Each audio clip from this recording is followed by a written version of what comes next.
Hi hello ನಮಸ್ಕಾರ ಸ್ನೇಹಿತರೆ, welcome to Sweety creations. ನಾನಿವತ್ತು ಮನೆಯಲ್ಲಿ ಚಿಕನ್ ತಂದೂರಿ ಮಾಡಿದ್ದೇನೆ. ತುಂಬಾ ಸುಲಭವಾಗಿ ಬರುತ್ತೆ, ತುಂಬಾ ಟೇಸ್ಟಿಯಾಗಿ ಬಂದಿದೆ. ನೀವು ಕೂಡ ಟ್ರೈ ಮಾಡಿ ನೋಡಿ. ಇಷ್ಟ ಆದರೆ ಲೈಕ್, ಶೇರ್, ಕಮೆಂಟ್ ಮಾಡಿ. ಈಗ ಇದಕ್ಕೆ ಬೇಕಾದ ಮಸಾಲೆಯನ್ನು ರೆಡಿ ಮಾಡೋಣ. ತಂದೂರಿ ಮಸಾಲವನ್ನು ರೆಡಿ ಮಾಡ್ತಾ ಇದ್ದೇನೆ. ಒಂದು ಪ್ಯಾನ್ ಅನ್ನು ಬಿಸಿಗೆ ಇಟ್ಟಿದ್ದೇನೆ. ಅದಕ್ಕೆ ಅರ್ಧ ಇಂಚಿನಷ್ಟು ಚಕ್ಕೆ ಮತ್ತೆ 2 ಏಲಕ್ಕಿ, ಒಂದು ಒಂದು ಟೀ ಸ್ಪೂನ್ ಅಷ್ಟು ಒಳ್ಳೆ ಮೆಣಸು ಅಂದ್ರೆ ಕರಿಮೆಣಸು, ಅರ್ಧ ಚಮಚದಷ್ಟು ಜೀರಿಗೆ, ಮತ್ತೆ ಒಂದು ದೊಡ್ಡ ಚಮಚದಷ್ಟು ಕೊತ್ತಂಬರಿ ಬೀಜವನ್ನು ಹಾಕಬೇಕು. ಕೊತ್ತಂಬರಿ ಜೀರಿಗೆಯನ್ನು ಸೇರಿಸಿದ ಬಳಿಕ ಅದಕ್ಕೆ ಲವಂಗವನ್ನು ಕೂಡ ಹಾಕಬೇಕು. ಒಂದು 4 ಸಾಕಾಗ್ತದೆ. ಅದಕ್ಕೆ ಸೋಂಪು, ಬಡಿಸೊಪ್ಪನ್ನು 1 ಚಮಚದಷ್ಟು ಹಾಕ್ತಾ ಇದ್ದೇನೆ.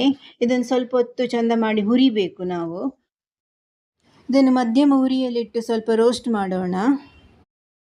ಇದಕ್ಕೆ ನಾನು ಬ್ಯಾಡಗಿ ಚಿಲ್ಲಿ ಒಂದು 10 ಸೇರಿಸ್ತಾ ಇದ್ದೇನೆ. ಸ್ವಲ್ಪ ಹೊತ್ತು ಒಳ್ಳೆ ಫ್ರೈ ಮಾಡೋಣ, ಸ್ವಲ್ಪ ರೋಸ್ಟ್ ಆಗಬೇಕು. ನೀವು ಬೇಕಿದ್ದರೆ ಇದಕ್ಕೆ ಕಾಶ್ಮೀರಿ ಚಿಲ್ಲಿ ಸಹ ಹಾಕಬಹುದು, ಅದು ಒಳ್ಳೆ ಕಲರ್ ಕೊಡ್ತದೆ. ರೋಸ್ಟ್ ಮಾಡಿದನ್ನು ಒಂದು ಪ್ಲೇಟಿಗೆ ಹಾಕ್ತಾ ಇದ್ದೇನೆ. ಅದನ್ನು ಮಿಕ್ಸರ್ ಜಾರಿಗೆ ತಣ್ಣಗಾದ ಬಳಿಕ ಮಿಕ್ಸರ್ ಜಾರಿಗೆ ಹಾಕಿ ಪೌಡ್ರ್ ಮಾಡಿ ಇಡಬೇಕು. ಪೌಡ್ರ್ ಮಾಡಿದನ್ನು ಒಂದು ಬೌಲಿಗೆ ಹಾಕಿದ್ದೇನೆ ನೋಡಿ, ಇಲ್ಲಿ ಹಾಕಿ ಇಟ್ಟಿದ್ದೇನೆ ನಾನು. ಅದಕ್ಕೆ ಸ್ವಲ್ಪ ಉಪ್ಪನ್ನು ಕೂಡ ಹಾಕಿದ್ದೇನೆ ನೋಡಿ, ಉಪ್ಪು ಹಾಕಿದ್ದೇನೆ. ಅದನ್ನು ಚೆಂದ ಮಾಡಿ ಮಿಕ್ಸ್ ಮಾಡುವ. ರೋಸ್ಟ್ ಮಾಡಿದ್ದ ಮಿಕ್ಸರ್ ಜಾರಿಗೆ ಹಾಕಿದ್ದ ಪೌಡ್ರ್ ಮತ್ತು ಇದು ಉಪ್ಪು. ಅದಕ್ಕೆ ಲಿಂಬೆ ರಸವನ್ನು ಹಾಕಬೇಕು, ಸ್ವಲ್ಪ 1 ಟೇಬಲ್ ಸ್ಪೂನಷ್ಟು ಲಿಂಬೆ ರಸವನ್ನು ಸೇರಿಸ್ತಾ ಇದ್ದೇನೆ.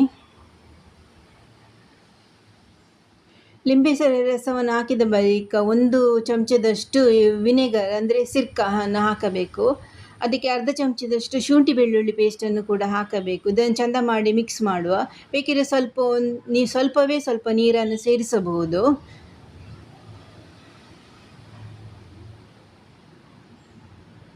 ಒಂದು ಅರ್ಧ ಚಮಚದಷ್ಟು ಅರಶಿನ ಪೌಡರನ್ನು ಕೂಡ ಹಾಕಬೇಕು ಇದಕ್ಕೆ.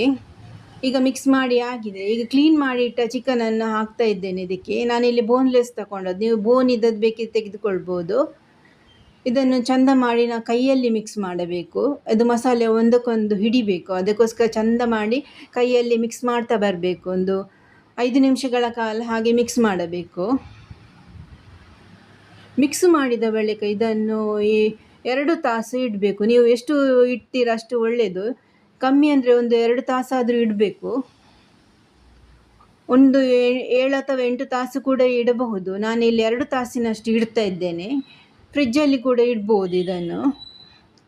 ಈಗ ನೀವು ಕಬ್ಬಿಣದ ಕಾವಲಿಯನ್ನು ತೆಗೆದುಕೊಳ್ಳಬೇಕು. ಇದಕ್ಕೆ ಕಬ್ಬಿಣದ ಕಾವಲಿ ಬೇಕಾಗ್ತದೆ, ತಂದೂರಿ ಮಾಡೋದಲ್ಲ ಹಾಗೆ. ನಾನು ಇಲ್ಲಿ ಕಬ್ಬಿಣದ ಕಾವಲಿ ತೆಗೆದುಕೊಂಡಿದ್ದೆ. ಅದನ್ನು ಗ್ಯಾಸ್ ಉರಿಸಿ ಗ್ಯಾಸ್ ಮೇಲೆ ಇಟ್ಟಿದ್ದೇನೆ.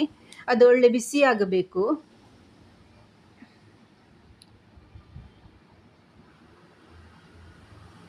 ನೋಡಿ, ಬಿಸಿ ಆಗ್ತಾ ಉಂಟು. ಈಗ ನಾನು ಇದಕ್ಕೆ 1 ಟೇಬಲ್ ಸ್ಪೂನ್ ಅಷ್ಟು ಎಣ್ಣೆ ಹಾಕ್ತಿದ್ದೆ. ಜಾಸ್ತಿ ಎಣ್ಣೆ ಬೇಡ, ಸ್ವಲ್ಪ ಸಾಕಾಗ್ತದೆ ಎಣ್ಣೆ. 1 ಟೇಬಲ್ ಸ್ಪೂನ್ ಸಾಕು. ಈಗ 2 ತಾಸು ಆಗಿದೆ ಅಲ್ಲ, ಈಗ ಅದನ್ನು ಚಿಕನನ್ನು ಮ್ಯಾರಿನೇಷನ್ ಮಾಡಿದ ಚಿಕನನ್ನು ಇದಕ್ಕೆ ಒಂದೊಂದಾಗಿ ಸೇರಿಸಬೇಕು. ಎಣ್ಣೆ ಬಿಸಿಯಾದ ಬಳಿಕ ಕಬ್ಬಿಣದ ಕಾವಲಿಗೆ ಒಂದೊಂದೇ ಚಿಕನನ್ನು ಹಾಕಬೇಕು, ಮಸಾಲೆ ಸಮೇತ ಹಾಕಬೇಕು. ಇಲ್ಲಿ ನಾನು ಕೋಳಿಯನ್ನು ಕಟ್ ಮಾಡಿ ಹಾಕಿದೆ. ನೀವು ಬೇಕಿದ್ರೆ ದೊಡ್ಡ ದೊಡ್ಡ ಪೀಸ್ ಥರ ತಂದೂರಿ ಮಾಡಬಹುದು.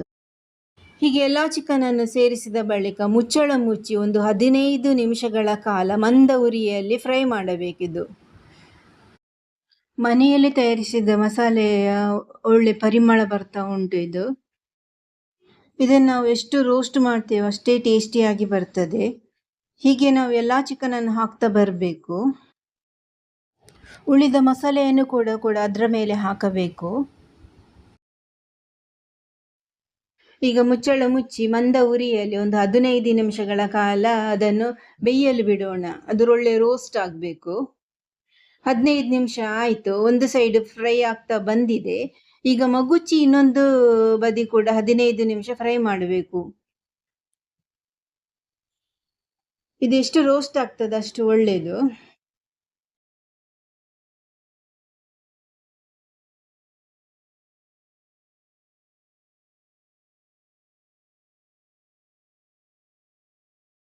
ಪುನಃ 15 ನಿಮಿಷಗಳ ಕಾಲ ಅದನ್ನು ಫ್ರೈ ಆಗಲು ಬಿಟ್ಟಿದ್ದೇನೆ, ಒಳ್ಳೆ ರೋಸ್ಟ್ ಆಗಲು. ನೋಡಿ 15 ನಿಮಿಷ ಆಗಿದೆ. ಎರಡು ಬದಿ ಕೂಡ ಬೆಂದಿದೆ, ಮಸಾಲೆ ಕೂಡ ಬಿಟ್ಟಿದೆ. ಈಗ ನೋಡಿ ತಯಾರಾಗಿದೆ ನಮ್ಮ ಮನೆಯಲ್ಲಿ ತಯಾರಿಸಿದ ತಂದೂರಿ ಚಿಕನ್. ಈ ವಿಡಿಯೋ ಇಷ್ಟವಾದಲ್ಲಿ ಶೇರ್, ಲೈಕ್, ಕಮೆಂಟ್ ಮಾಡಿ. ಮತ್ತೆ ಹೊಸ ರೆಸಿಪಿಯೊಂದಿಗೆ ಸಿಗೋಣ. ನೀವು ಕೂಡ ಟ್ರೈ ಮಾಡಿ ನೋಡಿ, ತುಂಬಾ ಟೇಸ್ಟಿಯಾಗಿ ಬಂದಿದೆ. ಇದು ಬಿರಿಯಾನಿಗಂತೂ ಒಳ್ಳೆ ಕಾಂಬಿನೇಷನ್ನು. ಇಷ್ಟ ಆದಲ್ಲಿ ಶೇರ್, ಲೈಕ್ ಮಾಡಿ. ಮತ್ತೆ ಹೊಸ ರೆಸಿಪಿಯೊಂದಿಗೆ ಸಿಗೋಣ. ನಿಮ್ಮ ಸಪೋರ್ಟ್ ಯಾವಾಗ ಸ್ವೀಟಿ ಕ್ರಿಯೇಷನ್ಸ್ ಜೊತೆ ಇರಲಿ. ಧನ್ಯವಾದಗಳು.